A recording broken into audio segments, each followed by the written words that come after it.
Hey, how's it going, everyone? Cairo here with TCS Rockets, and today we're looking at our top 5 best white cards of Ikoria.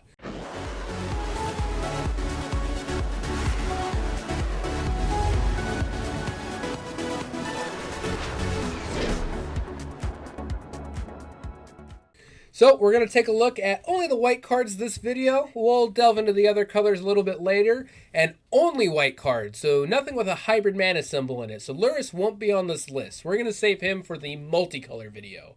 So let's just delve right into it, and first up we have Stormwild Caprider. So Stormwild Caprider is a 3-mana 1/3, so 2 and a white with flying. It also reads, if non-combat damage would be dealt to Stormwild Caprider, prevent that damage, put a 1/1 counter on Stormwild Caprider for each 1 damage prevented this way. This card is a build around me card for sure. Not inherently powerful all by itself, but when we start playing it with cards like Deafening Clarion or Storm's Wrath, you definitely start to see the value in it. Being able to one-sided board wipe your opponent and then also grow our flyer is very aggressive and very good at dealing with aggressive decks. And it's also good against other mid-range decks because sometimes it'll make it big enough to where they can no longer block it because the damage is never actually being dealt to him and it's simply just growing him.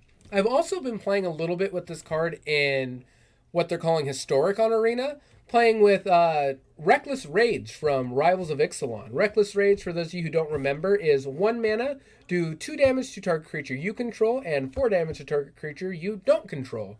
But with Stormwild Caprider, it reads, put 2 +1/+1 counters on your Stormwild Caprider, and do 4 damage to target creature your opponent controls, which, in my opinion, is an absolutely absurd 1 mana card. So if you haven't played with Stormwild Caprider, I highly recommend it. It's a very fun card to build around and honestly just a good card altogether.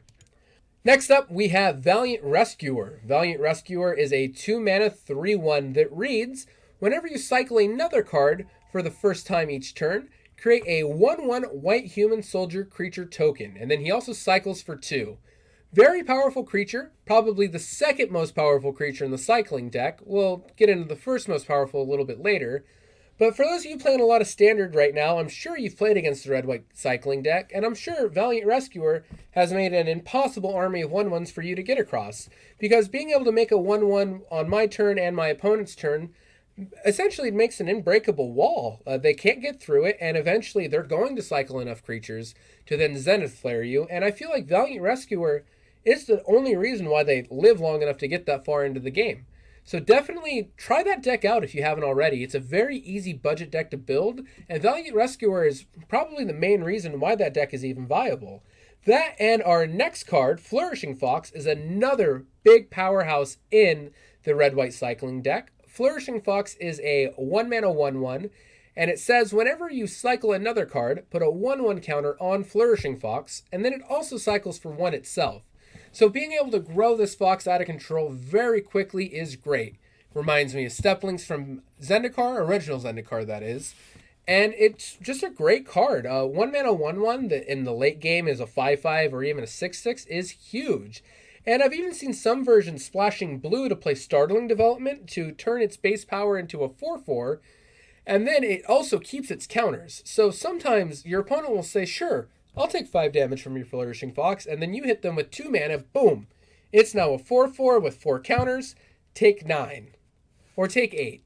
And I've even seen some new versions of this deck splashing blue for Startling Development. Startling Development turns your Flourishing Fox into a 4/4 that keeps all its +1/+1 counters. So now suddenly, your opponent might have been okay with taking 5 from your Flourishing Fox, but once you hit it with Startling Development, they're taking 9, and usually they're not prepared to take that much damage. I mean, after all, it's nearly half their life total.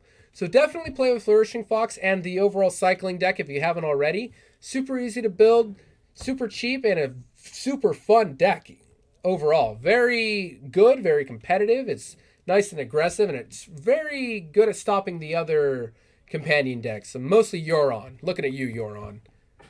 All right, moving on. We have Luminous Brood Moth. Luminous Brood Moth is a 4 mana 3/4 flyer, and it reads, whenever a creature you control without flying dies, return it to the battlefield under its owner's control with a flying counter on it. So, right off the bat, I covered this card in our best cards of Ikoria before the set was officially released, and I still stand by this being one of the best cards in white. Bringing back your creatures with flying is huge. Bringing back your creatures at all is huge. And that could just be a generic mid-range play. We play Luminous Brewed Moth to make sure our creatures come back later on. But it gets even more interesting when we look at it with cards like Cruel Celebrant.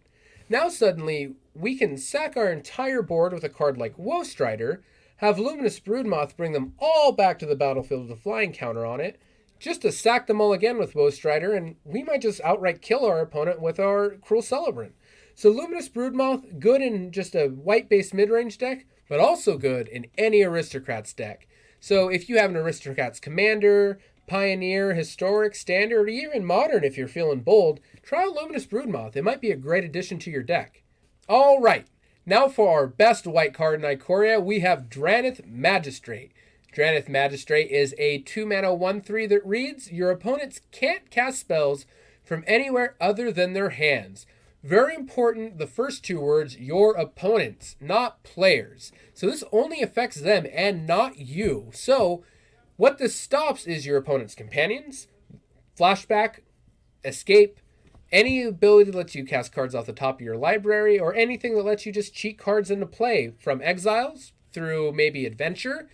That it's all shut down by the Drannit Magistrate, and I find it very good that white is finally getting these one-sided hate cards again, because it's really what the color needs. My personal opinion, the color's been a little lackluster the last couple of sets, and it's good to see white getting some power, and that is why I consider Drannit Magistrate the best white card in all of Ikoria.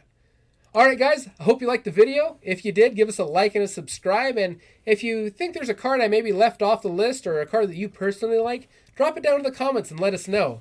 Alright everyone, thank you for watching, and have a good one.